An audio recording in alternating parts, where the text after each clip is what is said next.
You're listening to the Podcast Detroit Network. Visit www.podcastdetroit.com for more information.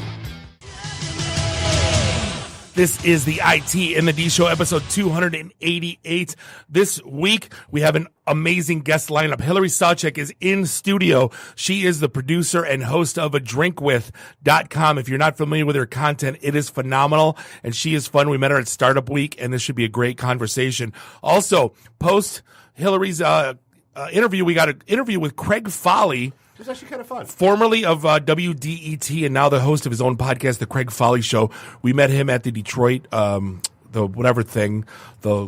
policy conference. Thank you. Yeah. And he's a load of fun, and we had a great talk with him as well, so stay tuned for segment 3 for that. But hey, this show is brought to you by our friends at Breach. What makes a data breach the worst breach of all time? How about losing our social security numbers, the keys to our identities? How about losing 145 million of them? Yeah, we've been there. Breach is a podcast that takes you inside the world's biggest hacks, how they're done, who does them, and what's really at stake when your private data is compromised. In this season, they're investigating the worst breach ever, Equifax. Ugh. Do us a favor, listen. Not a good one. To season 2 of Breach, the Equifax story. This time it's personal. It's Breach, BREACH, in your podcast app or wherever fine podcasts are sold.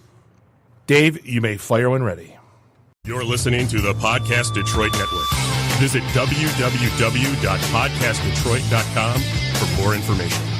Following program is intended for mature audiences. It's I Love the 80s, and this is 1988. This is Max Headroom, and what you're about to witness is one of the most sinister-sounding intros to a trailer to one of the greatest epics ever.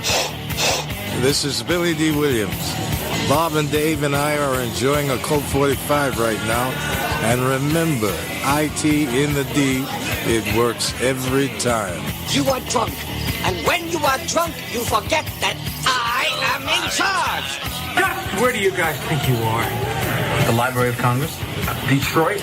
Beyond the sun? Any of those, right? Take him to Detroit. No, not Detroit. No, please. Anything but that. No. You will never find the more wretched hive of scum and villainy. Then don't come. Shut up. The newcomers have arrived. Hi, this is Christy Swanson, and you're listening to the IT in the D Show. And Bob and Dave touch my hoo-hoos. I am the world's last barman poet. This is Guilfoyle from Silicon Valley, and the only two guys I hate more than Dinesh are Bob and Dave. Suck it, guys. Of course. No, don't be ridiculous. What's up, everybody? This is Billy Zapka. Sweep the leg. Listening to IT in the D Show. No mercy. Nice beaver. Thank you. I just had it stuffed. Hey, everybody, this is Ted DiBiase, the $1 Million Man. You're listening to IT in the D. And if you want to get your money's worth, stay right here. And remember, everybody's got a price for the $1 Million Man. Come over to the coast. We'll get together. Have a few laughs. Hi, I'm Ernie Hudson, and you're listening to IT in the D. All you nerds out there. Nerds. What is a nerd? Hi, this is Ogre. You listen to a bunch of nerds on the IT in the D? Nerds. I'm a nerd, and I'm pretty proud of it. I'm not bad. I'm just drawn that way. Hey, Detroit, this is Anthony Michael Hall. You're listening to my buddies Bob and Dave on IT in the D.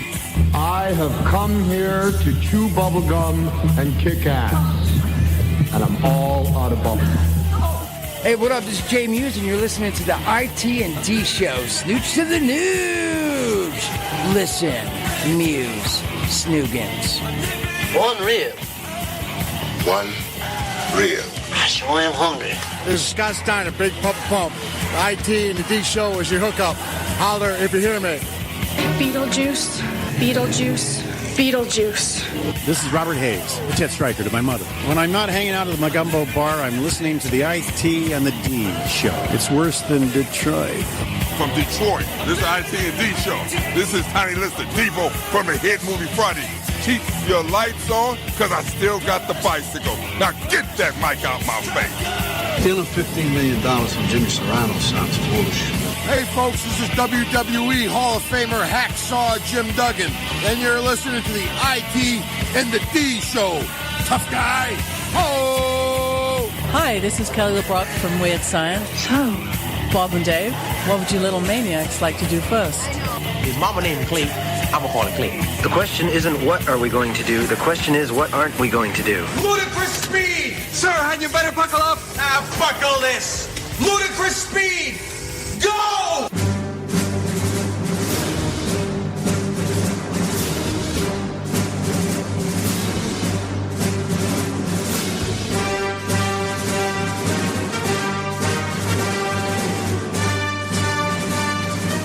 What is going on?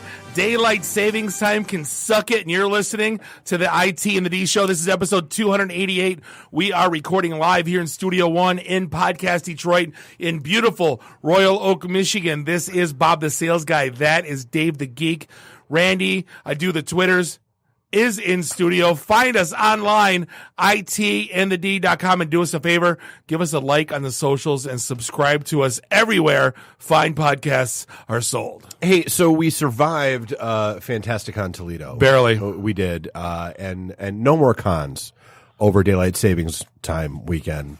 Because, Jesus, we'll just dive right in with Daylight Savings Time can suck it. What's the point? I saw that one of the best meme I saw all weekend was the one today where it's just, I feel this all day.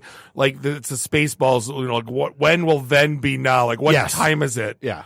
Like, I forget half the clocks to set them back, so I'm looking like my car clock, the microwave clock, the stove clock. There's clocks everywhere. Yeah, my car's got an XM, it's got Sirius radio in it, so it has satellite connectivity. Why can't it just know when to change the time? Because then you got to do it when you're parked. You can't do it while you're driving because of like safety. Oh no, mine let me do it when I was driving back from Toledo. Oh, smart. Mine won't. No, so Toledo was a good time. Fantasticon, always a good show. We had a great time with a whole bunch of folks there. Surprisingly, didn't break out the belts. That was the con. Didn't buy a building. Didn't open up a podcast studio. No mics. Well, we may be opening up a podcast studio. Yeah, but that's not. It won't be ours. Thank God. But yeah, so on the calendar, the next thing coming up is next Thursday. We've got one of our casual networking social meetups at Embrew. Yeah, I got a text from Chelsea. Apparently, they're having like some founders special, so more to come. But it should get cheap founders that night, so it should be a good time. We'll be in the basement. If you have not been to Embro, it's a little house next to Valentine Vodka. Tons of pinball, little arcade games. They give me the remote for the jukebox, and that was such a horrible decision on their And they part. have really good pizza and good drinks. So yeah, it's a good time. Yeah. So hopefully we'll see you there. And then, that's no more cons. We've got a break. Yeah. We've got a break for a while. I think the next one we're on deck for is towards the end of April, which is Motor City Nightmares. There are people trying to talk us into some between then and now, but no. I vote no. Interestingly enough, I did not get a chance. I had daughters, and I was really looking forward to taking them to the opening of Captain Marvel. Right. And it's amazing, all the love and vitriol. Like, something just can't be medium these days. Everyone's either got to glow over it or they got to bitch about it. There's no in between. It did about $500 million globally. It was the largest opening worldwide for a female-led movie. Which is freaking, but like, I still don't get why everyone's trying to like no one said shit about Wonder Woman, and that was very successful as well. Right. Like, I don't get what the deal is about this one, and then everyone's they all got to rush to complain about it, and I look maybe more people pay attention to Marvel as opposed to DC. Again, you know what my take is? Go watch Superman 1978.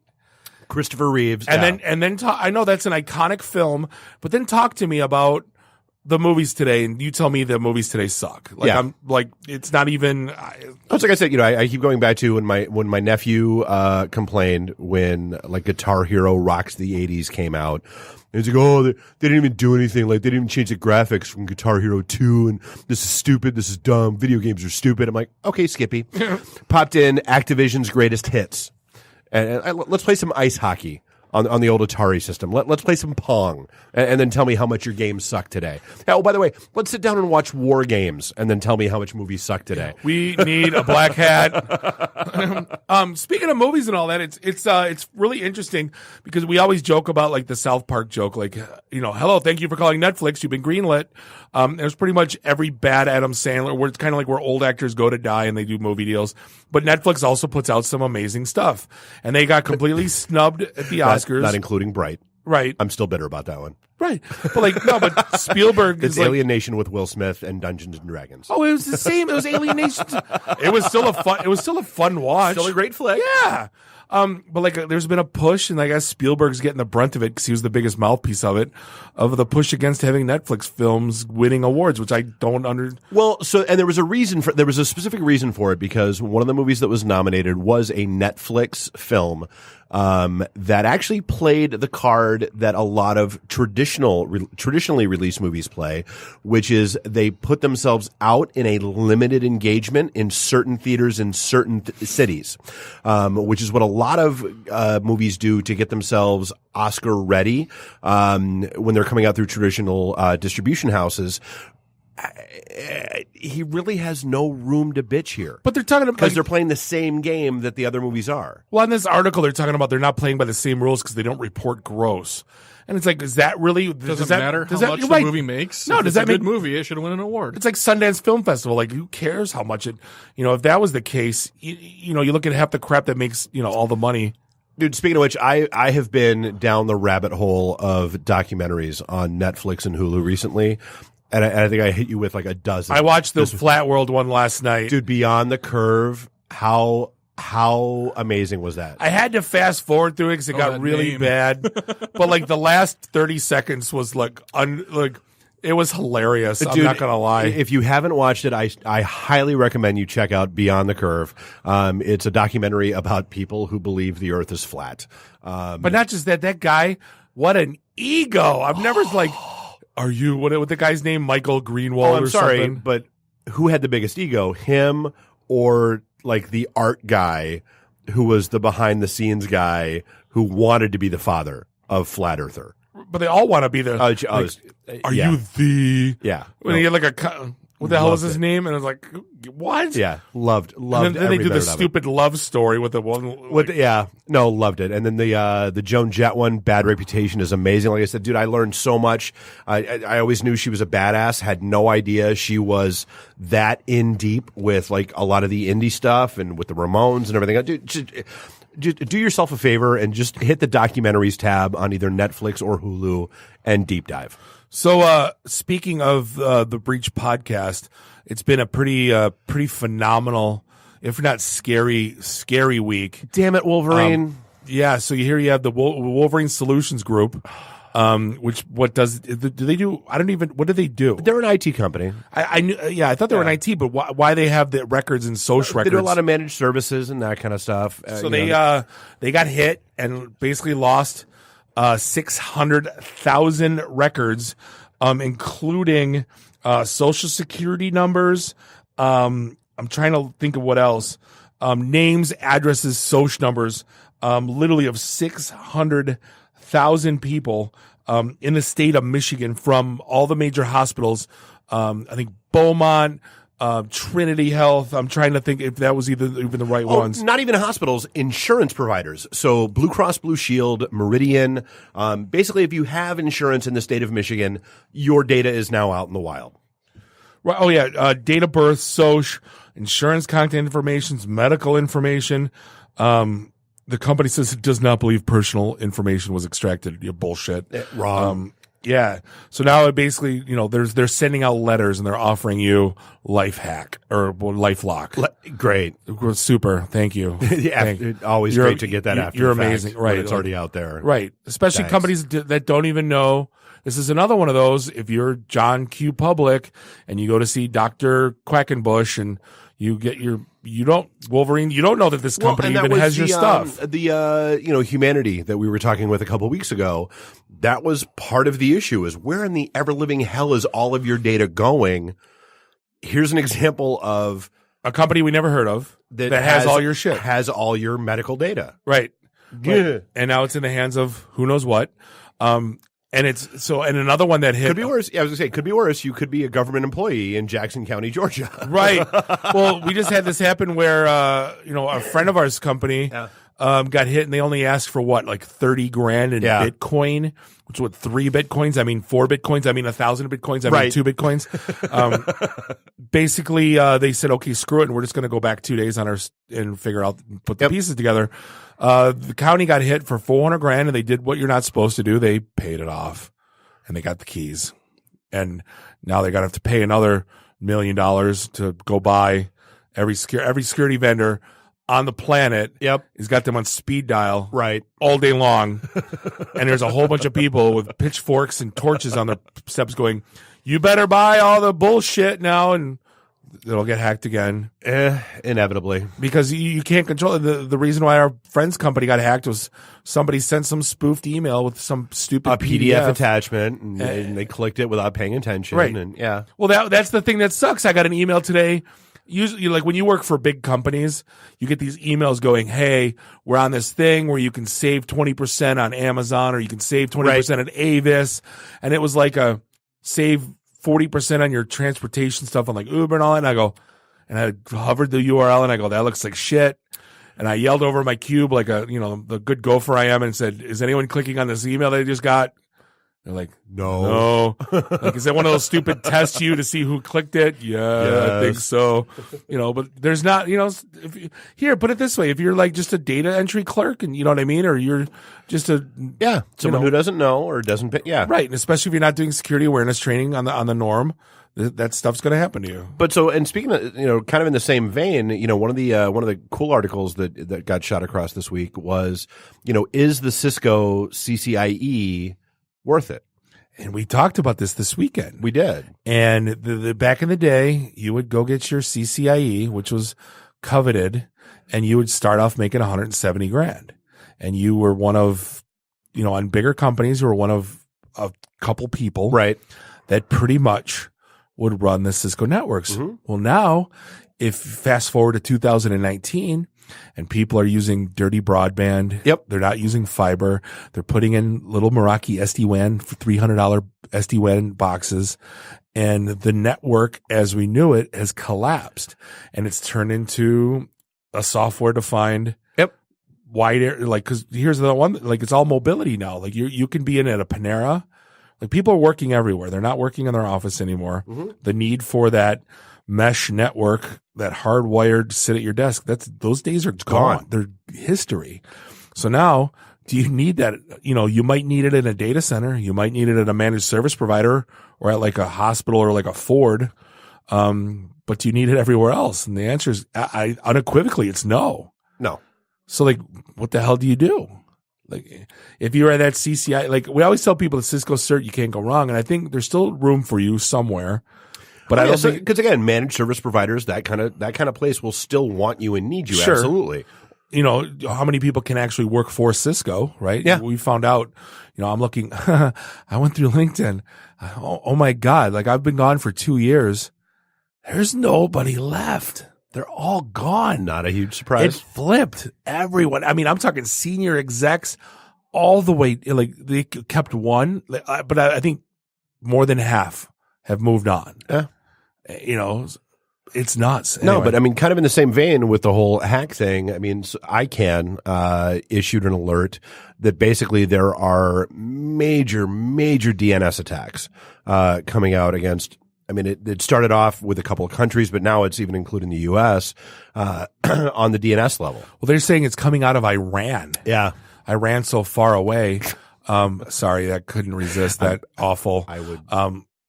I would ding you, but I have no belt. Well, they're saying what they're telling you to do, and here's another thing. Like, if you're just a novice, again, what do you know? Well, but it's not even a novice issue because one of the things the article threw out was that only like 3% of Fortune 1000 companies have initiated DNSSEC. That's what I was going to say. They want you to deploy DNSSEC, which is apparently which encrypts. But it's still not going to be. It's still not fail-safe. No, it's still not. Well, nothing's foolproof on the internet because it gets back to the whole TCP/IP is supposed to be open and sharing and all that kind of nonsense. But no, I mean, but that at least helps It's having a lock on your door helps. Having an alarm system helps. Right. Setting up DNSSEC at least is a good thing. Is a good place to start. And that percentage actually floored me. That only 3% of Fortune 1000 companies have that out. Yeah, I mean, I'm looking right now at there's a TechCrunch that put it out. It's saying adoption is currently at 20%. That might be across the board. Yeah, exactly. Not through the companies, but through Yep. But yeah, it's nuts. Like they're going at here's the thing. What aren't they going at? All the hackers, they're trying to take the whole thing down. They said it was all, so the whole DNS spoofing thing was basically an attempt to compromise user IDs and passwords. Because if you can redirect the DNS, you can, you don't have that hover over a bad URL. Yeah. You've taken control of the URL that people are actually supposed to be going to. Yeah, exactly. And something that was cool is speaking of you're wondering what you can do for a living. Apparently the HackerOne, we haven't talked about this, what it is. Well, actually we talked, not for a while. It's been like 3 years maybe. But basically there's bounties out to find vulnerabilities. Yep. Or just bugs. Yeah. Yeah. And there's a 16-year-old kid that, just earned, he's the first millionaire on HackerOne. Basically comes home from school, spends about 20 hours a week, clickety clicks his way and to the bounties, gets paid from the companies $5-6 grand a piece for whatever the bounty is. Sweet. And, he's first one to it, and I guess now, why don't I get work from home calls about that? Yeah, exactly. I get the stupid Amazon work from home, but apparently they paid out $19 million in 2018. Yeah. Basically the previous 5 years they paid out $24 million. The goal of the program is to reach $100 million by the end of 2020. I mean, you think about. It's funny because, my daughter's, freshman in high school, a couple, boys from the neighborhood come over and they're talking about, you're in IT. And he's like, yeah. I go, what do you want to do? And he's like, I don't know. I'm thinking about just taking coding side gigs and just kind of working whenever I feel like it. And the dad in me is like, you go to school, you get a job. And I'm like, wait a minute. No, you don't have to these days. That's actually cool. Yeah, I know. Wow, I'm jealous. Captain 9 to 5 wishes I was, back in school. Had I only known. Yeah, exactly. Wait, I have to travel for work? Yeah, and if you haven't, for the love of God, click the little 3 dots in the top right of Google Chrome. Update your damn browser. A really serious security flaw came out, or at least was, speaking of security flaws, was recognized by the head of security for Chrome. Yeah. And so they pushed an update really, really quick. So you should have already been updated by now if you've closed your browser, and then reopened it. But yeah, if you haven't, for the love of God, please do. Or just stop using Chrome. For what? Oh yeah, let's all go to Safari because that's so much better. Firefox is fine. Yeah, what year is this? Oh, I'm sorry. Firefox is fine. Yeah, exactly. What is it? 2003?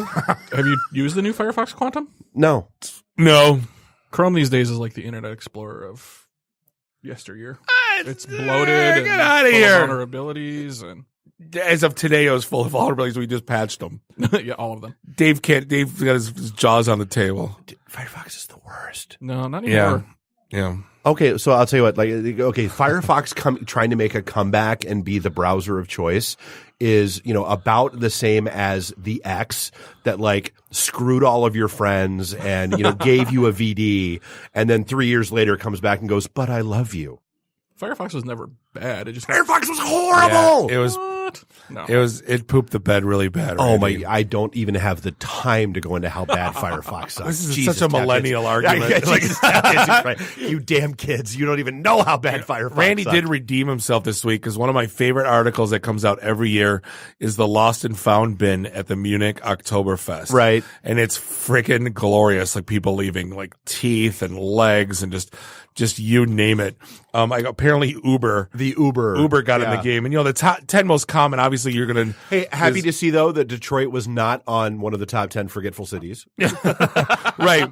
Well, no, because we guard our wallets like our lives. We know better in this town. But phone, camera, wallet, keys, right? That's the common. Yep. Which I don't understand how you leave any of those things in a vehicle. I've forgotten a phone before. Right. But here's then they came out with a list of the 50 most unique. Well, but I think the key there is the most frequent times that things are lost, and they tend to be after 11 p.m. So let's be realistic.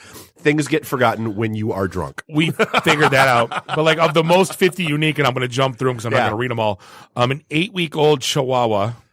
And this is how random this is. Your dog. Well, right. How does the Uber driver drive away with your dog? You think you look over your shoulder and, a 6-piece chicken tenders from 7-Eleven. I didn't even know they sold those.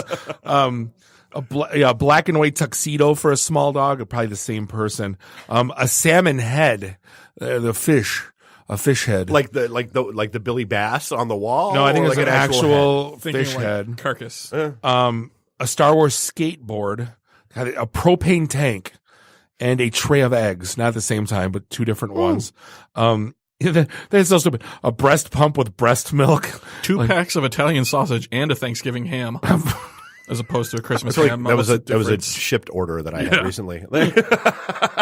A McDonald's visor and large fries, a pizza costume, a bird, a mannequin, a fog machine, a mandolin. I loved the full set of gold teeth was my favorite. Then I don't even know what this means. My dirty laundry, like my dirty, like mine, yours. I don't know. No idea. Deer antlers and a welding helmet. Jimmy must have been on that one. But like just like what do you like those guys? How did they even return this stuff? They just like. I mean, you can submit through the app saying, "Hey, I left such and such in my right," and then the guy's got to go drive. Yeah. Got to come back, and But the most forgetful days were New Year's Day and Halloween. Yeah, the day was New Year's Eve and the day before Halloween. And then Bob, one of your favorite stories had to have been the U.S. Army, because we talk about the damn robots all the time and how we are slowly but surely bringing ourselves to Terminator 2 over and over and over again. So they now have AI tanks. The best part about this, Gizmodo wrote this, and you talk about a brilliant clickbait title. It's not like that number 7 it's like this is a legitimate Gizmodo, not The Onion. Right. No, I'm going to read this word for word because it's astounding, and you got to listen to me. I'm going to go slow. U.S. Army assures public that robot tank system adheres to the AI murder policy. Wow. Wait. Once more for effect. U.S. Army assures public, with inflection there, assures public that robot tank system adheres to AI murder policy. First off, let's focus on that there is right. an AI murder policy. Secondly, that we're supposed to believe. Right. Secondly, here's a Suzuki 4-wheeler with a frickin' 50 cal, basically helicopter gun. On the top of it, and tank treads for wheels. Yep. Like straight out of G.I. Joe. I had this toy for G.I. Joe when I was a kid. Like they just modeled it after that. Dude, I keep going back to that Black Mirror episode, Bullethead, with the thing with legs that ran around and just whacked people. I, for one, welcome our new robot overlords. But apparently, it has to be like driven by like you can't be like a sentry gun. Like where so it's not completely standalone. They said the big thing is that there's we assure you there is always a human in the last chain of decision making, and he's usually out of range. And the best line about this, basically, the disclaimer or whatever, and it basically said, fully autonomous American killing machines still aren't allowed to go around murdering people willy-nilly. Like, what? Like, what? There are rules. One of the greatest sentences ever. And then the article ends, sleep well. Yeah, exactly. But, like, yeah, you see where this is. Right. Thanks. Right. No. Well, this local police SWAT already have tanks that bust down doors. It's not like this is that far stretched. No, not at all. Right. I'll be buying my bunker up north anytime soon now. And then, by the way, this is kind of interesting. The article comes out about United Air. I was kind of intrigued by this. Well, I'm mad I don't know anybody that I could have taken advantage of this. I know that's what pisses me off too. Like their employees get like travel perks, and you get like basically, hey, here's free tickets to anywhere in the world, like during your break. They don't get like the stewardesses, they don't get, or the flight attendants, they don't get paid shit. So like, they have a friends and they have a family program. Yeah, but it's not just you; it's for your family, right? But this is basically they had what triggered it was 9 people came through, all with free vouchers, and first class. None of them recognized U.S. to European tickets. Right. Yeah. All Europe, and like they were like, wait a minute, like something's wrong. Well, apparently they traced it back to these United employees that basically it was like food stamps, and they were selling them for like 50% on the dollar. And I'm like, I'm pissed. I don't know anyone. Yeah, I'm mad this loophole is closed before I was aware of it and could take advantage of it. But like, you think, like, why would, that's the thing that gets me. Like, if you want to give it to me, that's fine. But like, being able to transfer it, like, like that's kind of on United. And they had, because they were creating like, fake names and all that other kind of stuff to go along with it. It was a very elaborate scam. And I guess good for them for figuring out how to work the system. Right. So speaking about working the system, we got Hillary Sawchuk in the house from adrinkwith.com. Should be a very fun conversation. We're going to take a quick break. This is the IT in the D show. Hey, we'll be right back. IT in the D. Read, meet, listen. Networking Detroit, one beer at a time. Hey, this is John Schneider from Nip Tuck Smallville, the haves and the have-nots. Oh, Dr. Quinn, Hot in Cleveland, Secret Life of the American Teenager, and just about everything you can possibly imagine. And oh yeah, the Dukes of Hazzard. You're listening to Bob and Dave. It's the IT in the D show. ITinthed.com. Welcome back, episode 288 of the one and only IT in the D show, broadcasting live here in Studio One in Podcast Detroit in beautiful Royal Oak, Michigan. This is Bob, the sales guy, hanging out with Dave the Geek. Randy, I do the Twitters. You had to choke down who you were? I totally did. Find us online, itinthed.com. You want to know why? Because we are IT in the D. And you're still not.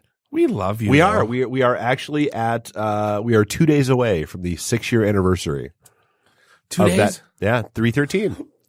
Oh my God. 31313. I beep every time I drive by and say, hi. Hi. We love you. Speaking of people that we don't love yet because we just met her, we got Hillary Sawchuk in the house. Before. I know, but that was quick.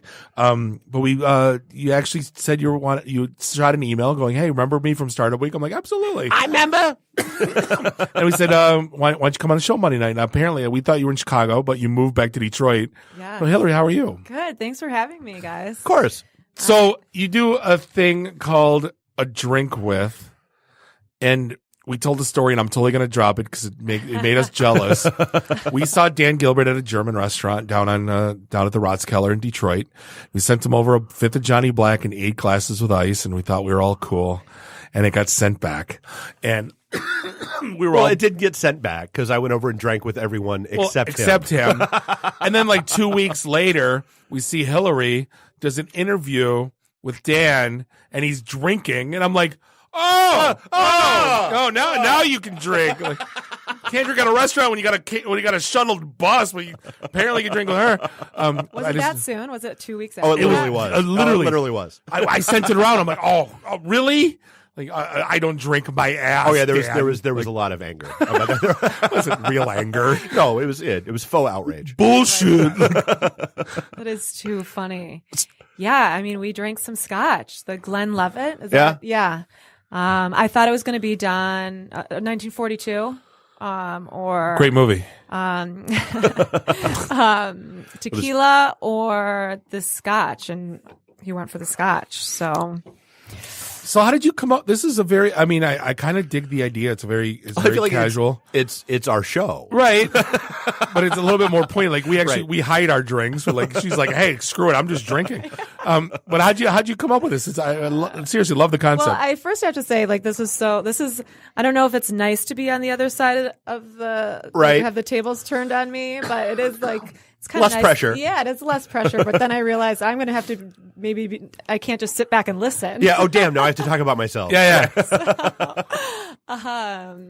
So yeah, Drink With. When I moved to Chicago, I wanted to be a sports reporter, and I worked for the Pistons here. I worked at WDIV. I had an internship, and I wanted to be a sports reporter, and I never got the job. I had a box of, I should bring out my demo DVDs and start passing them out. Cause I still have a box of. That'd be great. Be real. Oh my God. Just put it on YouTube. Do it. Have you guys seen that Boom Goes the Dynamite guy? Absolutely. Yeah. So yeah. if some of my sports reporting gets out, like that's the level we're talking. Is he still? I thought that jumped his career. Isn't he still working? We should look. I bet he is. I'm sure he is. He was so passionate about. You know him more than you know like Ryan Field and stuff. Like who's exactly? He's in New York now. You forgot The about. Owl says he forgot about Detroit. Is he really? He's not here anymore? No, he went to. He's a big shot in New York now. Oh, okay. Ooh, I'll have to look up both those guys. It's been a minute, but yeah, I never got the job. I thought I wanted to be a reporter. I would have moved to a small town, but instead, like, no one hired me, and I moved to Chicago.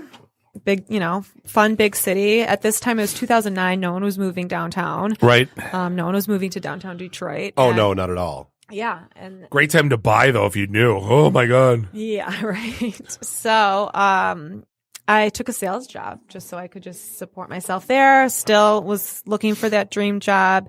And after a while, having tons of drinks with people in Chicago and making friends and building relationships over a drink, I wanted to just start something on my own, and took one of my high school guy friends to say, just call it a drink with. It's like, oh my God, duh. Yeah. Like, ding. That was like the light bulb moment. Drop the. Right. And it was really like, at that moment, I realized I wanted to build a brand and a website and a publication that was bigger than just me. The show isn't a drink with Hillary. It's not about me.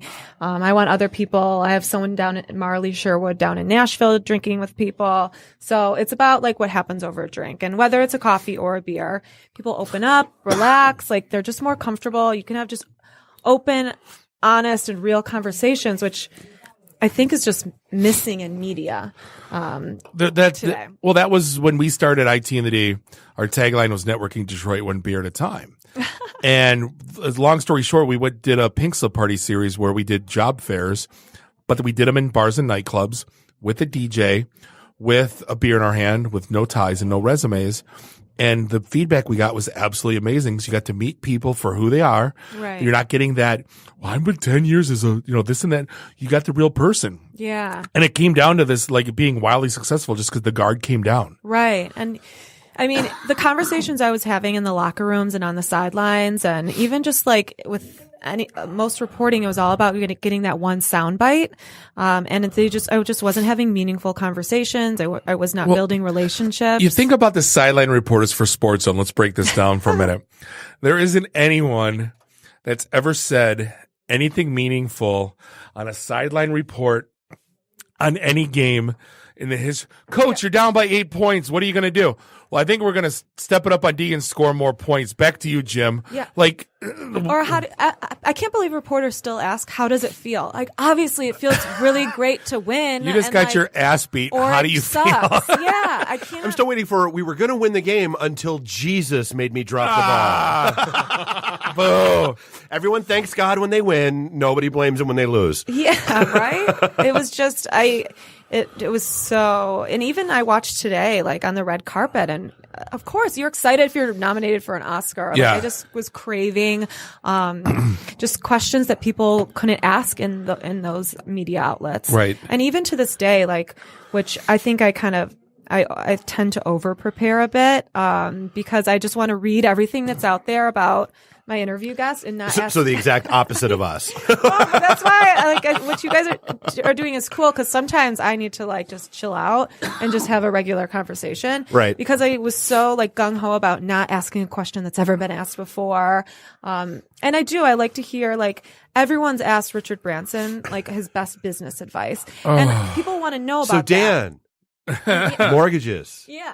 Well, cool. Yeah. It's amazing. Like a lot of people get in these kind of press modes and tend to tell the same stories. Right. So I want to hear all their stories and then plan a question that like digs deeper so I can spot it as soon as I know, oh, he's going down that path of that story. Well, kind of like Then the red carpet. I want someone to say, what are you wearing? Target. I want like, I got it at the thrift shop. Like, I want Like to me, like Something everyone's relatable. just there because everyone can relate to that at home. Like everyone has that one thing they bought from that store you're embarrassed to talk about. TJ Maxx.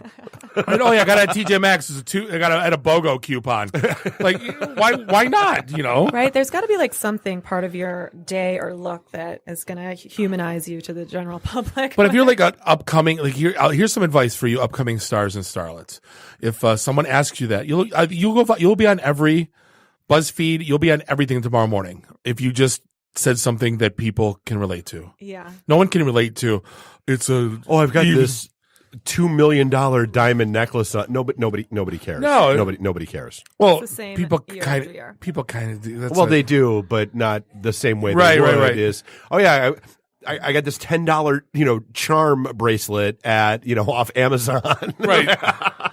Well, that's the thing. Like, I tried, and we're not only about celebrities and high profile guests, but when we do have someone who is high profile, we want like everyone, so many people say they don't know what they're doing. CEOs, like people who you look at them they're at the top of their game. They say, I sometimes feel like I don't know what I'm doing. We do not know what we're doing. Let's just be clear. Yeah, no, and that's not an affectation. And it's like so helpful for people to hear that. So I just try to like humanize people who you read about in the press and like as if the cameras aren't there. Yep. Over a drink, like let's just and even like Curtis Granderson who at this time he was playing for the Yankees. He was awesome. Loved him. He still gets nervous for a game. So it's like to hear that like someone, a professional athlete gets nervous too, then when you're nervous about your thing, you're like, okay, it's okay to feel nervous. Right.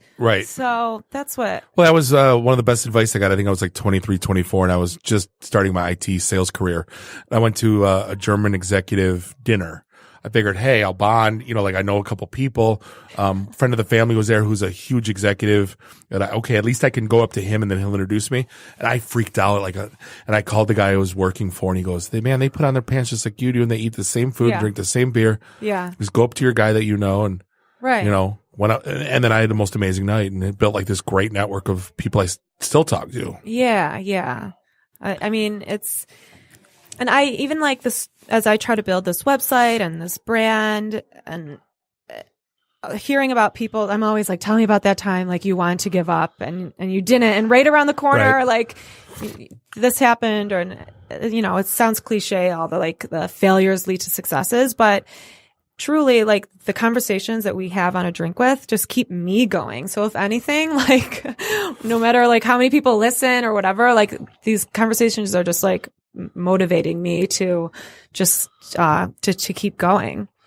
I mean, at the end of the day, it sounds like you're trying to like, it's almost like Dr. Phil, like you're breaking them. No, not in a bad way, but just in a way like you're breaking them down to like make them relatable to like people like us that would think that these people are in ivory towers that like, you know what I mean? Like do you ever wonder, like, this is a weird thing I always wonder, like, let's say I'm Mick Jagger or someone of that caliber, what am I just like driving in my car right now Walk me drinking? through your day. No, just like, am I in the drive-through at Tim Hortons right now? Like they have to have like a ton of downtime and do stuff like that. Yeah. And people can't fathom that. Did you watch the Warren Buffett documentary? I haven't.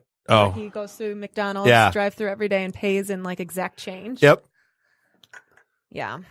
Mm-hmm. That's bizarre.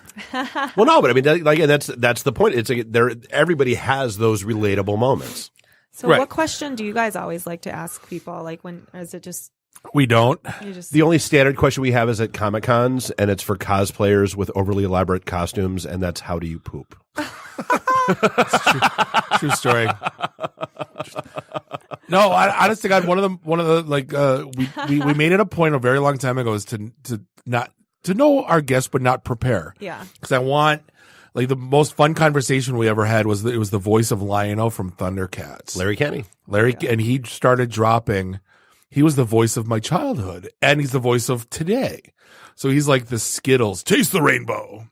Count Chocula. He was Count Chocula and Cuckoo for Cocoa Puffs. A couple of G.I. Joe characters. Right. Like, and VH1 did a show for a while called The Best Week Ever. Which was my favorite show to this day. He was the guy that was the setup guy for that. Like, it's March 11th and this is the best week ever. Right. And we're like, he dropped that and my jaw is on the table and he goes, this is why I like doing what I do is because I get this natural reaction. So like, to me, like you have these epiphany moments. And that was my epiphany moment going, yeah, I want like, remember I told you I used to do wrestling commentary. Yeah. And I never want, everyone knows it's predetermined, but I never wanted to know who won because I wanted it to be a natural reaction. I wanted it to come out. Yeah. Like that's why Dave and I and Nuri, when he's here, he's on travel on business, but we don't talk about this stuff. We shoot links back and forth, and that's it. Right, save it for the show. We don't talk about it. Yeah, it's like all of a sudden I'll try to talk about something. No. Like wait. Yeah, save it. I Right. know. Sometimes I hate before my interviews when I get going with an interview guest and I'm like, oh my God, like I want this for when we're recording. Right. Like, stop. Right. Story. Well, yeah, because I mean, our break conversations. Oh my God. Well, yeah, because you can't help it. I mean, you wind up having those chats, and you don't want to, because if you try to come back to that moment, it always sounds scripted. It always sounds rehearsed. There's no way to fake genuine. Right. So, I mean, do you have a canned question? Do you get, I don't want to say caught in that rut, but like sometimes it's just like part of your shtick. You know what I'm saying? The one thing I ask at the end is if you could have a drink with anyone. Oh, yeah. Dead or Great alive, question. who would it be? Because it's just like a fun way. We always did dinner table, 3 people, dead or alive. Yeah. Right. Well, who was it? Those are some of my most fun conversations. 'Cause you would like come up with this eclectic group of like, yeah. It'd always be like Sinatra and Rodney Dangerfield and like, yeah. it's this weird. It's almost like the diverse, the better, the mix of people. Yeah. But you want them also to have some synergies because you don't want them, you know what I mean? Yeah. Like if it's like Elvis, Jesus, and like, Hitler. Carrot Top. Whatever, like, so what do you do? Elvis? Oh. It's just like crickets. Everyone's just like, exactly.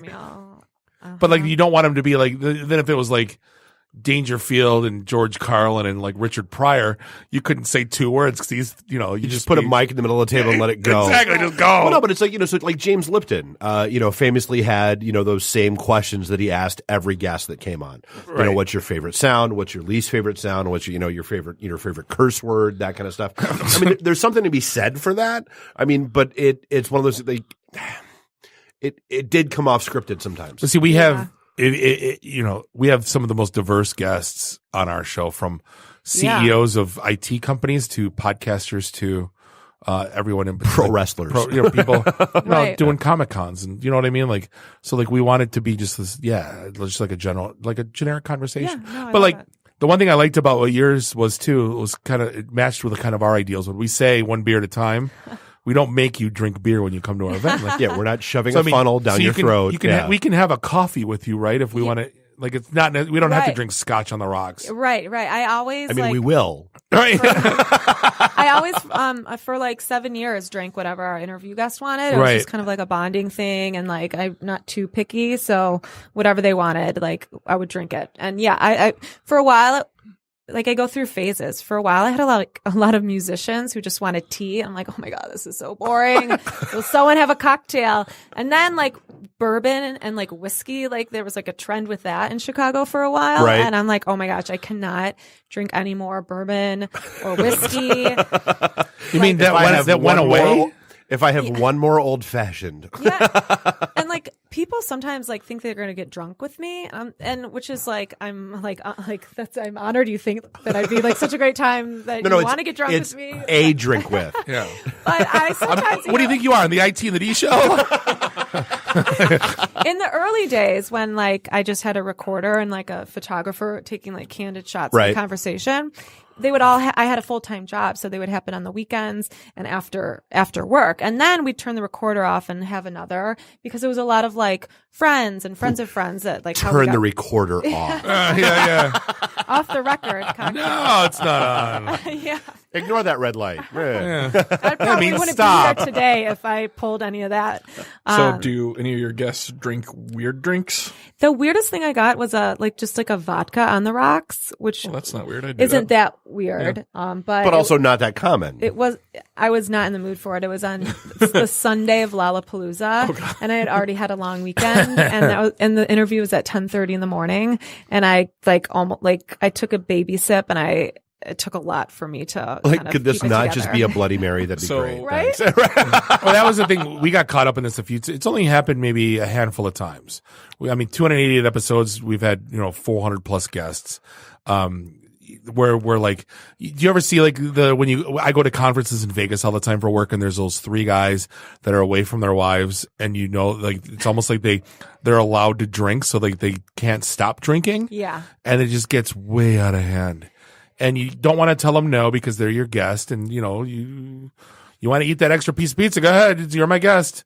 But like they got drunk on the show. Yeah. Or before the show, and then continued through the show. Yeah, right. I haven't had anyone get super drunk. Maybe just like your average little like tipsy. Yeah. But now, it's like interviews happen at any time of the day. They're not always at night. So I have to, I have a sponsorship or a partnership call in the afternoon, or I have to edit. Like, right. But that's cool that they think that we're really, really drinking aside from just having a couple So when sips. you were in Chicago, did any of your guests make you drink Malort?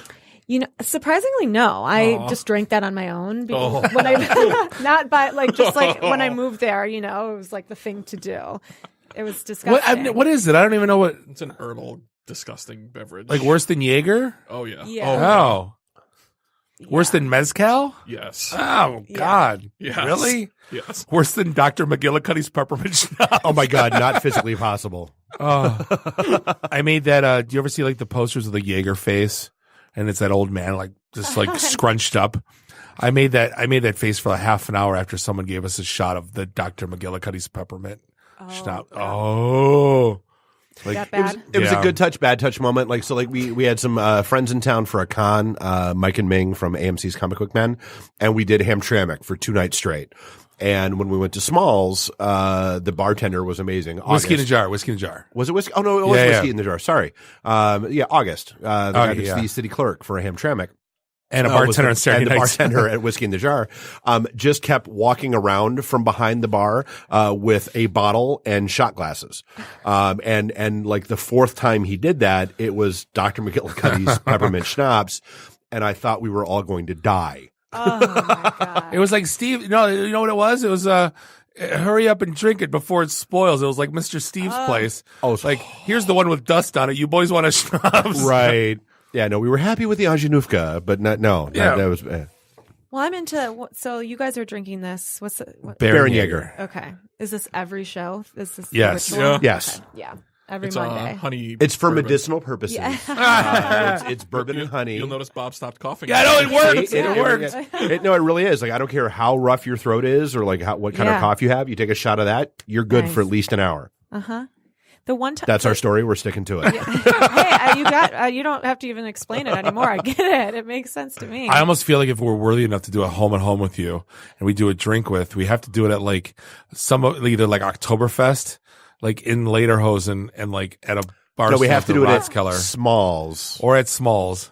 Thirst Wave Night. Oh. Yeah. With a 24 Pabst and a Yaji shot. Yep. Okay, that's the setting. Yep. That's how it's going down. I like it. It's sometimes it's really stressful. I need like a mixologist or a bartender on site sometimes because when I do ask what people want to drink, sometimes it's a little more complicated than just like a beer. Right. So we were on Kyle Busch's RV, and I thought that they would just want like, I don't know, something. I said, well, what can I bring? And they wanted margaritas. So I had to bring like lime. And you can't bring the mix from the Meyer. No you way. Better I do brought lime. all fresh ingredients, like a whole cooler. Like my life is just my work bag with my computer. And then also like all these bar accessories and glassware.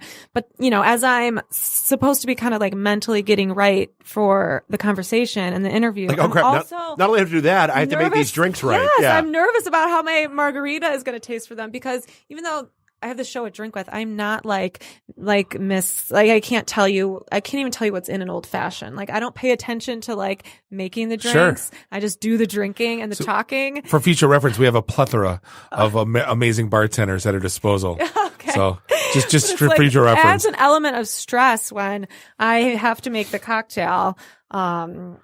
So that's why I don't know if you got like I try not to read comments, but I'll get comments on YouTube where I know, but I sometimes I can't help but read them because I upload the videos to YouTube. So sometimes I take a peek at the comment section. Yeah. Well, it's kind of like ordering a 3-ingredient drink at Smalls. Yeah. Or at the old school with the post bar back in the heyday. No, you get yelled at. Right. It's either a rum and Coke or Jack and Coke or Right. a bottle of beer or a shot. Like Yeah. those are your choices. Get on with your life. Yep. Yeah. Or Long Island. Right. That's the only save because that's just all the bottles. Yeah. You get the Jersey Shore shot. You know Yeah. what that is, right? No. Where you you know the bar mat underneath like the you ring out the sick. bar. Oh, Yeah. God, I'm gonna gag. That's Gross. disgusting. Oh my gosh. Apparently Yeah. in Jersey, that's not funny. I told him about it. I tried to tell a bartender about that. What do you guys call when you do that's a Jersey Shore in Detroit. He goes, yeah, not funny. That's not. Get out of my bar. Right. So do you have any just curious, like you've had interviews with some like amazing people have they ever said like, that part where I drop, cause they had a couple of drinks, like I don't want that out, like, or has everything been pretty smooth? Pretty smooth for the most part. Like just in the early days, we asked the mayor of Chicago, Rahm, if he like his morning routine, because I'm always fascinated by people's morning routines. And he actually gave us his morning routine, like broken down by time, and then we published it, and like the mayor's office called us and they were like, can you like take that down, that like could he's you not at encourage stalking at this coffee shop at 9:30 in the morning, and then he's running past this Right. way. So like there's been things we've had to like edit, but no one has really said anything, and surprisingly you would think that would be the case on a show called A Drink With. Right. Maybe we need to drink more. But So what's your go-to? So like I know my go-to, I know the style of bar I like. But I also know it varies. What's your go-to and what's your, where do you go out? Like if you're going to go out and have a drink and it's, your call, my happy place, like what? my ultimate, like in Detroit or just like Just in general. life, like In the general's best fine. spot Yeah, in yeah. general. Anywhere like in northern Michigan, like up north in Northport, that's where my Like- cottage is, like on the beach, on a boat. It's kind of like Pat's Place, like those kind of places. Like anything in northern Michigan, like that's where I like to chill. Like you're talking now when you say northern, are we going Thumb? Are we going past Oscoda? Are we going Gaylord? Like are we north going? of Traverse City. Like Oh, the north of Leelanau- Traverse City. like Wow. the Leelanau Peninsula. It's like an 8-hour drive. No. Yes. From here? 4.5. Traverse City's 4.5. Oh, then we say north of that. But like if I could shoot like that, I should just set up shop up there. Maybe once like the show gets bigger, then I can say I knew someone. record. And I knew someone from Cisco that was like got to be a vice president. And they moved up there and they just work remote. And they had all the telecommunication equipment or like all the video equipment. Yeah. To like work remote. And especially now, I mean, if I wanted to just like do phone interview. So what about Detroit? You got a go-to place? Oh my gosh. I can't even keep up with the places that are opening, but It's insane. I like have a whole list of like where I if still they've need to recently go. opened, they're not one of my go-to spots. Oh yeah, right. No, the problem with everything that's opening in Detroit right now. I'm sorry, I mean to. No. But like they're all the same. They all have the same menu. They all have the same prices. They all have the same bartenders. There's nothing, and a few of them are trying to be unique. Like you have like. And if you're trying to be unique, then that's. No, but like I'm talking like the tiki joint or like Okay, they did a real nice job with like Bad Luck in the Alley and making it exclusive and cool. I like but that they're all spot. owned. They're kind of owned by the same people, which is great because if you're doing something well once and then you can kind of I'm going to take my high end stuff and make another place cool. But like you have like a lot of the same stuff. Where we just like we want to go to the old Miami and crack a can of High Life and drink a shot of cheap whiskey. It's just. But then I don't mind, you know what I mean? Like I want that diversity. Like Yeah, I love, well, it's just on my mind because I was just there, but like I'm loving the Shinola Hotel. I haven't been there yet. My gosh. It's fun. There's like a couple little like spots you can have a drink in there from like the living room area, the lobby spot, or like the bars and restaurants within the hotel. Have you been to Candy Bar yet? Oh yeah. It was bizarre. I met friends there and it's like you have like seating for like 30 and like a 10 by 10 room is about as big as a studio. Yeah. And like this giant chandelier that should be like in the middle of like a ballroom. Yeah. Cute. I love it how it's like so dark in there. Like the darker the better. But it's like that weird like almost like hospital pink like from the 50s. Yeah. Like it's just a very Yeah. a Band-Aid peach but it's like the drinks were great and the service was great and I had a great experience. They play good music. Yeah. It was I phenomenal. love it there. Yeah. But see, now, me now, like, you want my happy place, like Hofbrauhaus, Chicago. Like during yeah. Where is that? I don't. There was so it was up in Rosemont. Okay. Like right by, so the Cisco office was right at, in Rosemont. They built like with like a Toby Keith's and like a bar, like a hockey arena in the middle, like wintertime and like summertime, it would be like a field. There all these bars, but there was the Hofbrau, right? It's like this huge, from Munich. They bring over bands from Munich, and the food's all done the beer's done in Germany, so like, yeah, you get a big, huge Liederstein and a shot of Baron-Jäger, and it was, yeah. And you're good to go. Happy Kraut Boy. Happy Bob. Yeah. I always took customers there. I'm like, I would call them all out. I'd say, I'll be there at 5:30. I'm buying. Cause I know that's where I'm at my best, So if I have to go somewhere, you know what I mean? Like, know where you're at your best. That's kind of what I was alluding to.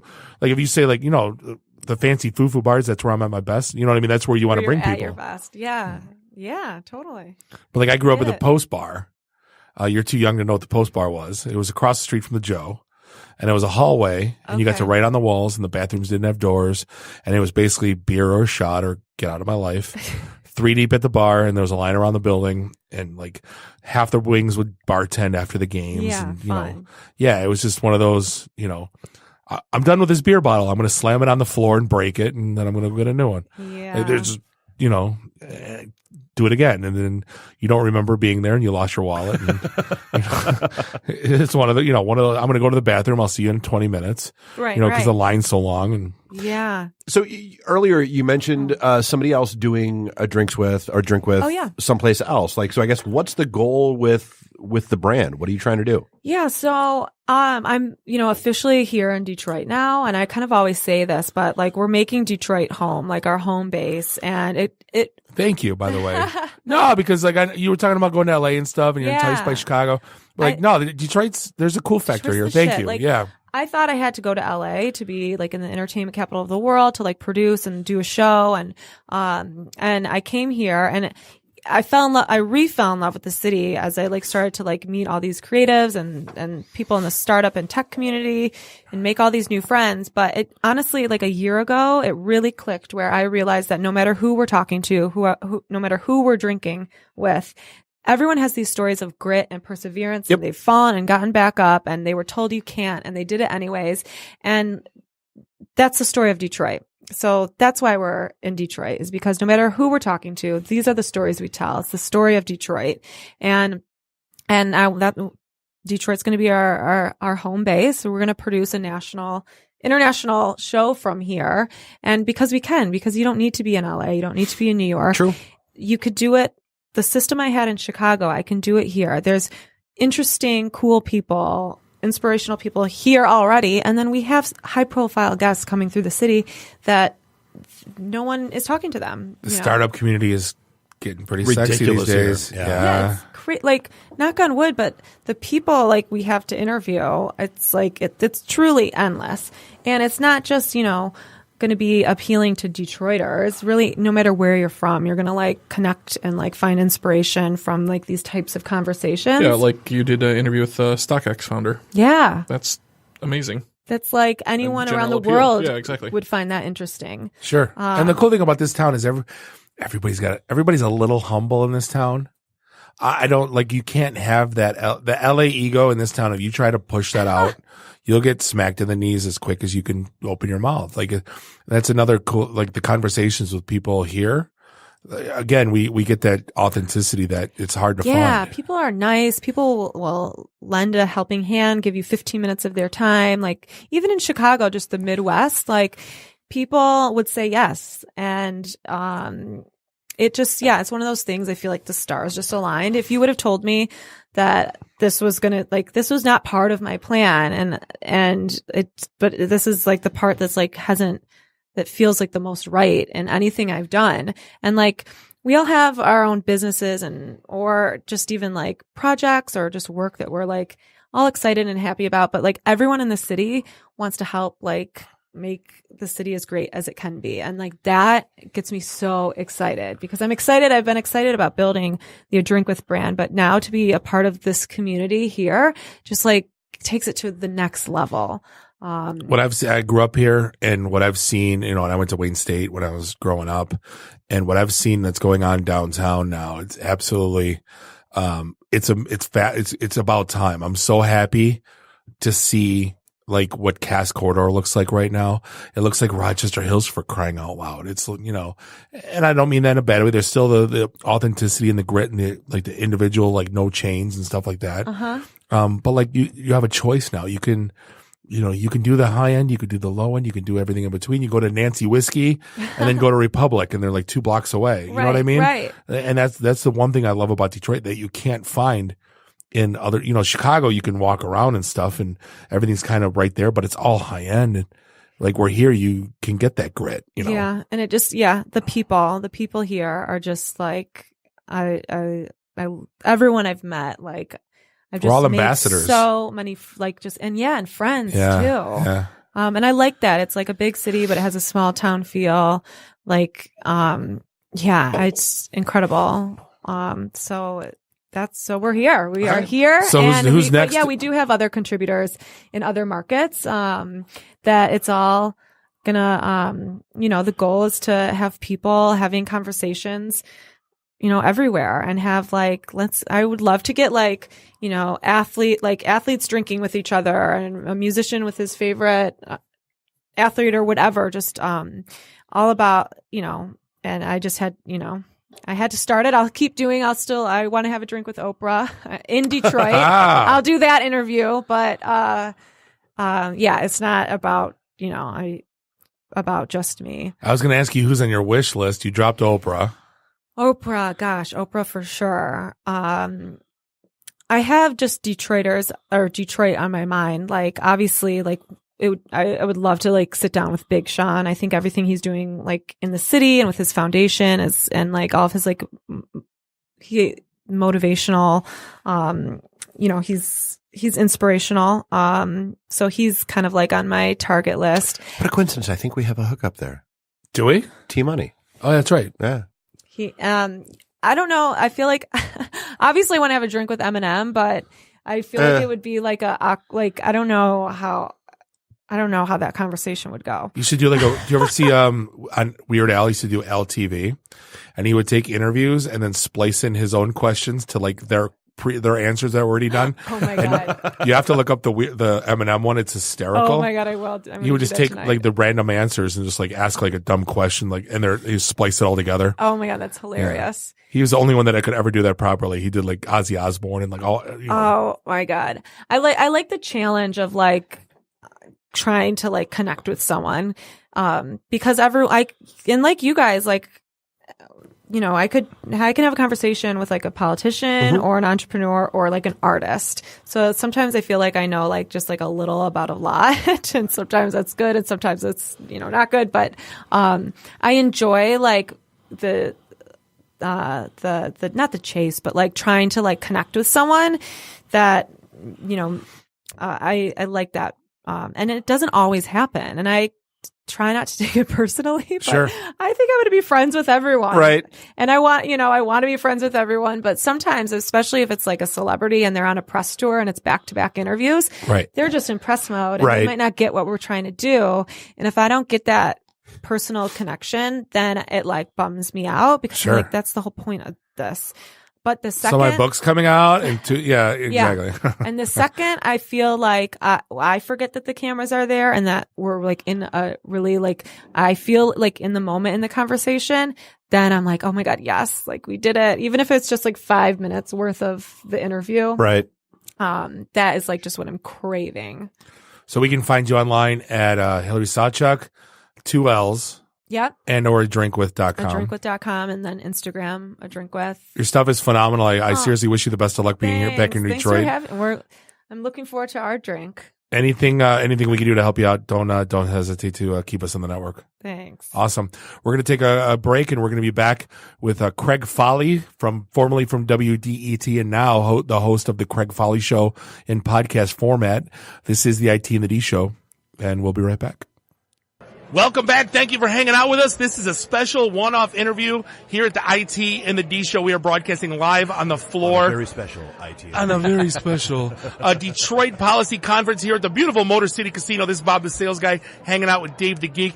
Special guest is the man, the myth, the legend himself, Mr. Craig Fahle. How the hell are you doing, sir? I'm doing really well. Thanks for having me. Right. Formerly of WDET 101.9, currently the host of the Craig Fahle Show. On Deadline Detroit. And wherever podcasts are sold. Wherever podcasts are sold. And I'm working on like 4 different shows. Some of them are still in the planning stages. Right. But I've got a couple that I'm doing right now. One with the Detroit Regional Chamber called Business Casual, which is a video project. And another one, just the Craig Fahle Show that I'm doing daily in podcast form. We have no business doing the video stuff because we have faces for radio, as you can tell. Well, you know, the oldest joke in the world. And, you know, it's still kind of funny. True for us, at least. So I guess let's dive right in and talk to... we talked to enough people that do the transition, right? That you've been doing the FM dial. All of a sudden, stuff goes crazy with business, and then all of a sudden now we're podcasting. What? I guess how did you tackle that? Did you just dive right in feet first, or did you? You know, well, obviously I took a little break. I did some public service. I worked in city administration for 4 years in between leaving WDET because I was the general manager for programming at DET when I left. Okay. I took a job to do some public service in the neighborhoods in Detroit, and then getting back into it when I was looking at what my next move was going to be. I didn't look at my old job. I didn't think about going back to that because it just seemed like it was just sort of a placeholder. I didn't want to do it. Nothing against WDET. Wonderful people, wonderful place. But I was looking at my 18-year-old son at the time and realizing that this is a kid who never turns on a radio. Yep. Never turns on a TV. Everything is streaming through his phone. Yep. Everything's on mobile. Yep. And if it glitches, they go nuts. Well, exactly. And as long as he's got a Wi-Fi signal, he's a happy kid. And so I'm thinking... Brought to you by Eero. I want to work another 20, 30, 40 years if I can. I'll be really old by then. But I was just looking at where the future is, and it's here. It's on demand, and it's streaming, and that's what people are going to be utilizing. And the other thing, too, is when's the last time you shopped for a car? Yeah. You look at, they all have iPads in the dash right now. Yep. And everything, sometimes you got to go to the second screen to even get to the FM dial. Right. You know, Apple Play and Google Play are right there on the home screen. The FM may be on the other side. People are learning this. I mean, they're figuring it out. Netflix is supplanting the networks on television, and podcasting is going to supplant radio one of these days. Well, I think radio finally gets it. Like if you listen, I listen to 97.1 a lot. Podcast now. Everything they talk about is radio.com, available on podcast. Or you have people like Mike Valeni that are doing the FM dial, and they're doing the super secret, I get to swear podcast, after hours. It's like a revelation. I can be dirty now. I can work blue. No, it's not. For me, it wasn't about that. It was just about looking at future trends and where I thought I might have the most freedom, frankly, to do the kinds of stuff I want to talk to the kinds of people I want to. And I was tired of doing show by committee. I kind of wanted to be in control of it myself. Sure. And that brings up, we work with Jim Brandstetter doing the Brandy Show. Sure. And, it took him 10 episodes before he finally, didn't have the mic in his ear, didn't have the jazz music playing, didn't have someone, he could talk about whatever the hell he wanted to talk about. And it was kind of a revelation for him where he's like, I finally get it, Well, and the cool thing is, though, with technology where it is right now, I mean, this is an incredibly portable operation I have here. I've got my laptop, a microphone with a USB input.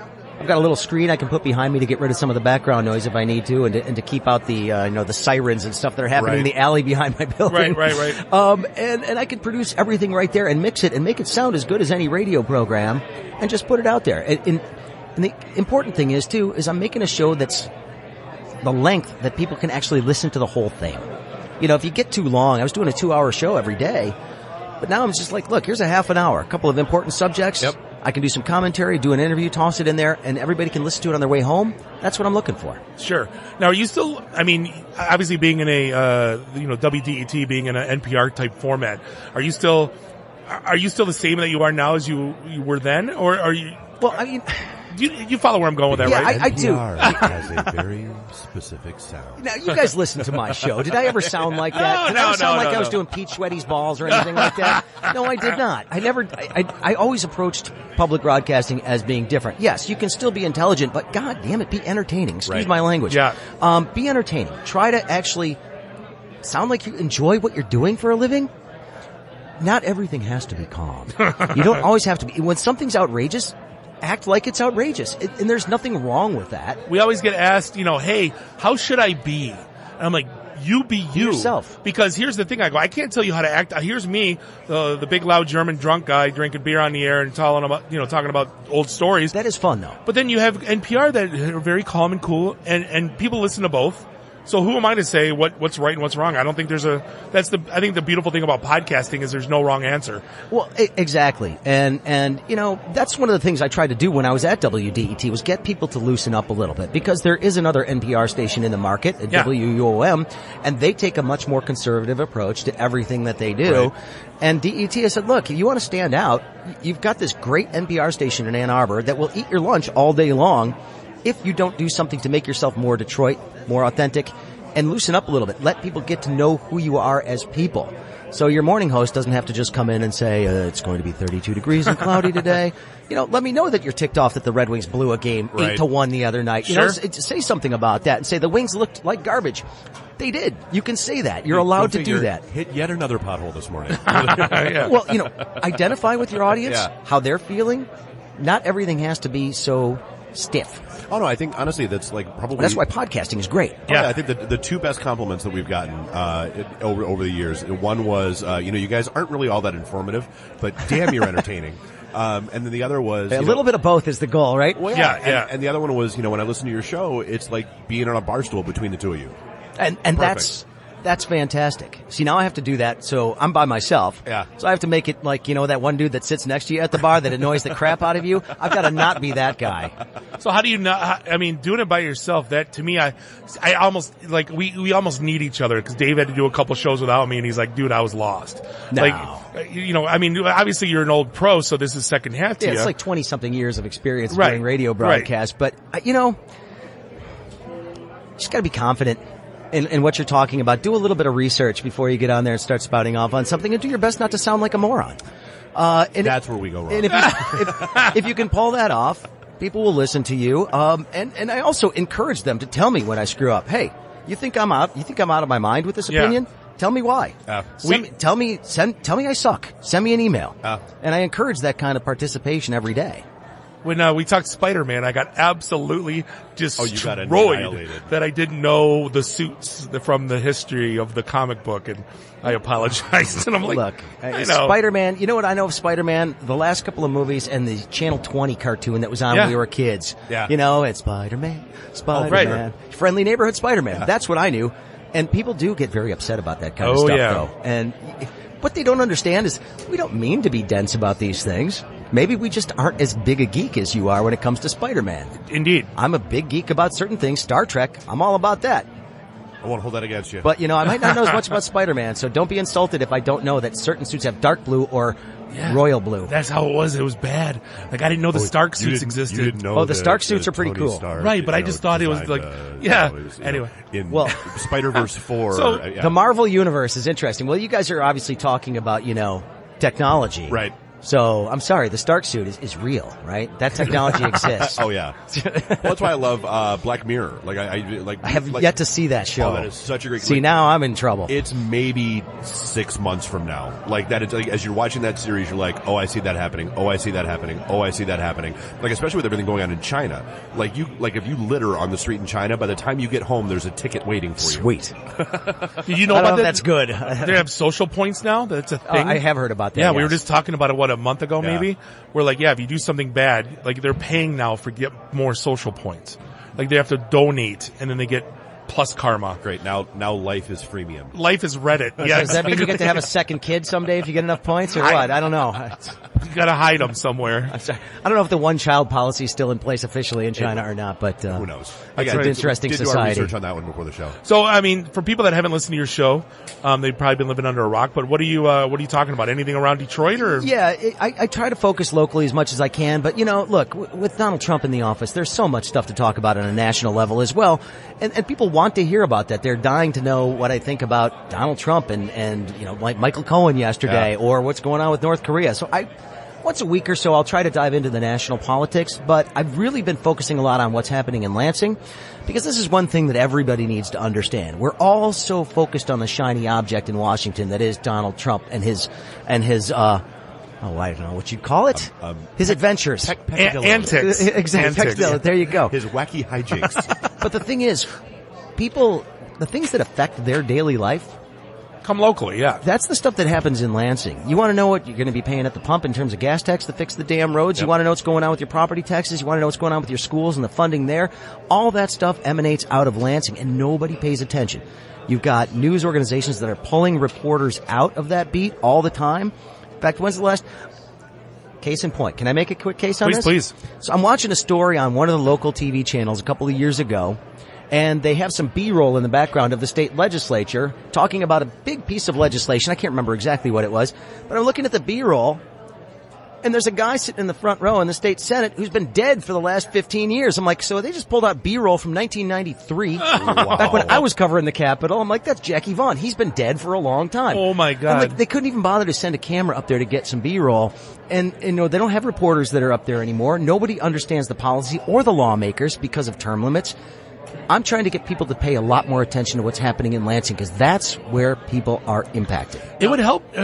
Sorry, Dave. It would help on the news. Jared and I were talking about it from Daily Detroit this morning about like why in the world do they show traffic and weather on the news? Because we all have our phones. You have one button for traffic, one button which is Google Maps. And you have one button for weather. Because then you'd actually have to pay for journalism. and Well, so look, that's where I was going. I used to do traffic and weather, but there's no need for it anymore. I've got Waze. Right. And Waze will tell me what the weather is while it's telling me where the traffic jams are. And where the cops are. Exactly. Right. Well, you're talking about, getting, news organizations pulling reporters out of places. I think that's one of the reasons why podcasts, especially locally focused ones, are starting to grow more because you don't have a lot of journalists anymore. Sure. You have a lot of copy and paste monkeys that, I got a press release, now it's a news story. Now you have AI stories. What are you kidding? Right. Well, what do you think about that? I don't like it at all. I mean,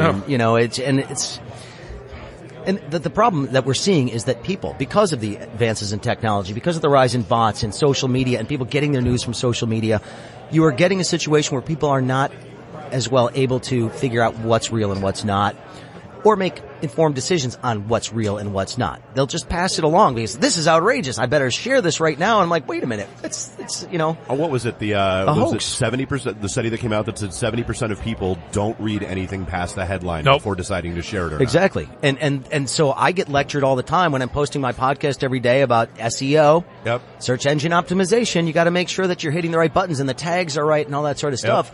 I'm like, all right, I've got an interview with Gretchen Whitmer, for instance. Should be enough. Just Craig interviews Governor Whitmer.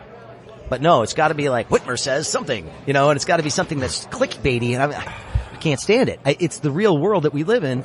And number 6 will blow your mind. Yeah. Oh, God. Don't get me started on Something that. in your fridge might kill you. You won't believe Find what out this at person 11:00. looks like today. Right. Oh. Those are the favorites. That's great. But what'll you look like in 30 years? God, I hate those. Did you see? I think it was BuzzFeed. Was it BuzzFeed that had like a high school girl that was doing all their quizzes and never got paid for any of it? And she's like, I'm not doing this anymore. I'm like, well, yeah, they used 40 of her quizzes or something. Well, no, so it was. They used to have. I want to know what kind of garlic bread I am. I'm taking that.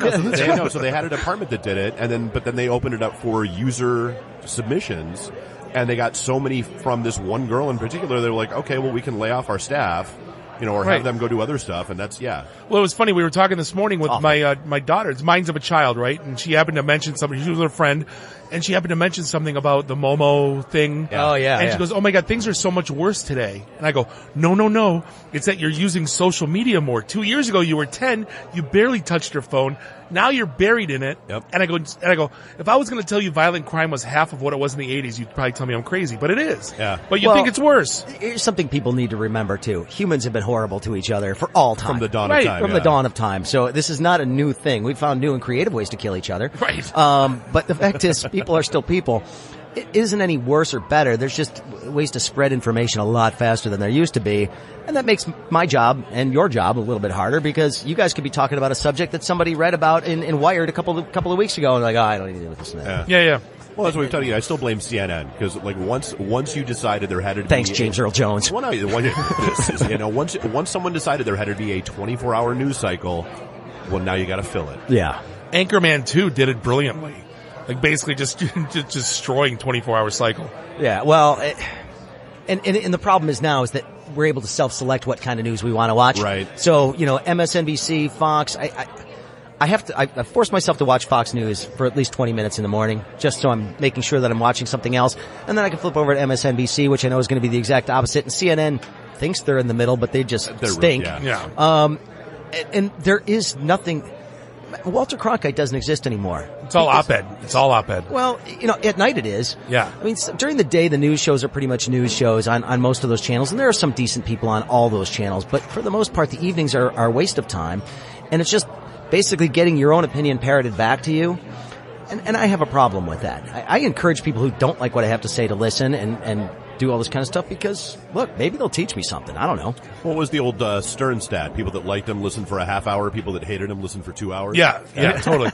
Well, that was when I first got Sirius XM, like in 06, 07. I would listen. They had a left and a right channel right next to each other. Yeah. So I'd go 15 minutes left, 15 minutes right, and I would just do that for a 3-hour drive. You know what I mean? And just I want to know what both people are arguing about. Well, and who's trying to deflect from what subject, who's ignoring what, and who's focusing on what, and it just sort of gives me an idea of what matters. But I just, I have to know what's going on if I'm going to do a decent job with my program, because politics and policy are things that I really focus a lot on.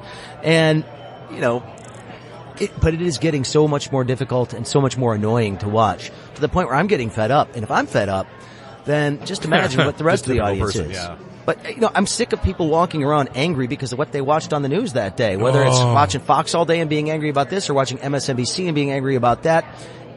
We're having this conversation today about civility and trying to find ways to be more civil to each other and actually talk to each other. Right. Rather than yell at each other. Man. Well, I had the same, got a lot of headwind though on that one, because there's forces working against us, because they can sell us when they got us in their camp. Yep. And then they can sell products. If you watch Fox News, you're getting sold survival products and gold and medication. Lots of medication on all those channels. A shit ton of books. Well, which books though? Like killing Lincoln, killing Reagan, killing all of them, whatever Bill's written lately. Well, that was the same conversation I continued with my 12-year-old this morning, and I said, listen, I go, the news sometimes isn't the news, because what's happening is they're grabbing 5 tweets, and they're saying the manufacturing outrage. BuzzFeed puts it out, and then all of a sudden all the news articles going, hey, did you hear they're offended because Starbucks taking away Christmas? Then you trace it all the way back, and it's 3 tweets. 2 guys. Yeah. Right. And those people used to be able to argue at the diner or at the bar, and no one cared. Well, now it's a national story. Starbucks got in trouble because their Christmas cup this year was just plain red and didn't have any Christmas symbols on it. So therefore, they are clearly an atheistic, socialistic, communist company, and stay away from Starbucks. Like I always said, and people want to do that. They're like, well, Starbucks offended me. I'm like, why? They have a red cup. I can't. No, here's both sides with are a green logo. Those red and green. I want to know if Christmas people colors. actually keep a list of have you realized how many things you're banned in your head? Like, I'll never shop there again. But I need stuff. You're there next week. And Exactly. That's right. Screw Chick-fil-A. Ooh, Chick-fil-A. Hey, Chick-fil-A only pisses me off when they're not open on Sunday. I know. It's so stupid. I'm not a church-going guy, and so it's always one of those things. They don't have many of them here in Michigan. They're open at the Atlanta Falcons Stadium that plays football on Sundays. Are they open? No. Ooh. It's so Well, then stupid. you know what? God bless them for their commitment. Yeah, at least because they're sticking yeah. to it. They're sticking to it because that's a lot of revenue they're giving up. Seriously. Why would they even be open in a football stadium? Because of the country concerts on Thursday or whatever. Who knows? Well, I suppose. You only got to staff it a couple of days a week. It's not a big deal. Right. Jeez. No, but yeah, the controversy du jour, that's always something that's fun. Well, and there is something every day to tick somebody off. And that gets people to listen, though, because, if you are happy and everything's happy and then no one cares, but you get angry. So how do we find you online? Just look up the Craig Fahle Show on Deadline Detroit. Anywhere you get podcasts, I'm on Spotify, I'm on Google Play, Stitcher, all the Tune in, suspects, everything. Awesome. Everything you can do. And also it's on DeadlineDetroit.com, so I've got my own page there, and everything's listed up there. I use Buzzsprout for my hosting company. Gotcha. Really good. Buzzsprout's great. It's Be so careful simple. if you ever try to migrate away from them. Yeah, well, they're cheap. Why would I do that? I'm just saying. No, I understand, but I will keep that in mind. And, it's not bad. They do a good job, and again, it was so simple. Yeah. This transition, it really is. If anybody wants to do this, the only advice I will give somebody who wants to get into podcasting is, one, come to Podcast Detroit. Podcast Detroit's a wonderful facility. I don't have a studio for them. I'm not competing with you guys on this. I'm just doing it on my own. But I am going to come check out your studios, and I might use them on occasion. Awesome. But the other thing is, look, know what you're getting into. It takes commitment. It takes effort. You've got to get compelling guests. You've got to talk about things that people actually want to hear about, and you got to stick with it. You know how many abandoned podcasts there are out there? Oh, all of them. Fate is real. Exactly. Yep. And so, if you stick with it, though, you'll find an audience. It doesn't have to be huge. If you've got some people that like what you're doing, give them something that they want. It's easy. And it beats working. That's for damn sure. Too.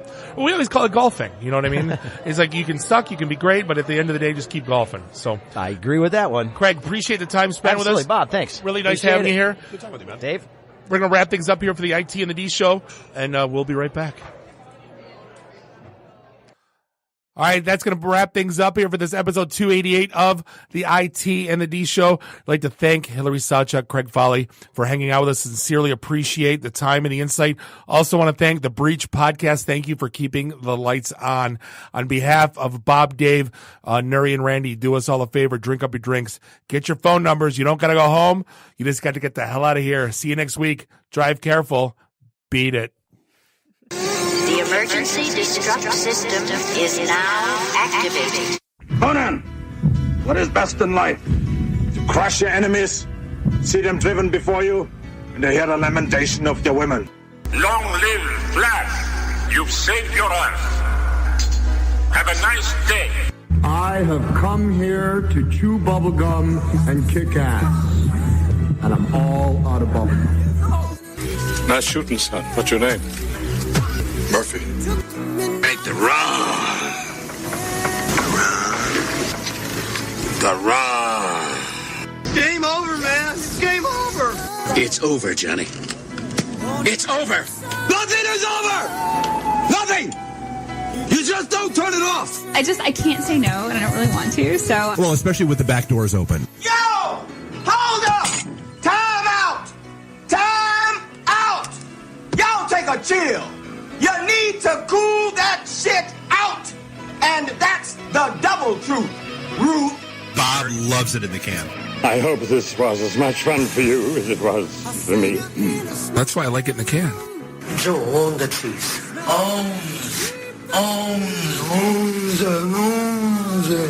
Fear me.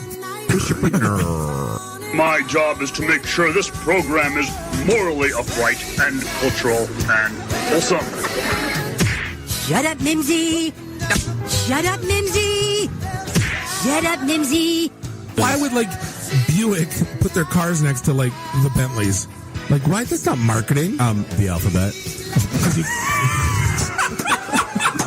It's brilliant. Yeah, I can't take that position. That analogy sucks because it's right. Because you're getting your 8-track tuned up. Are we at a break yet?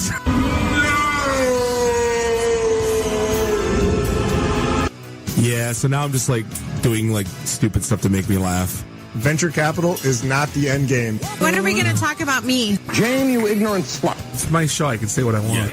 Kiss my ass, go home, unplug, get off the goddamn internet. You are everything that is wrong with the internet right now.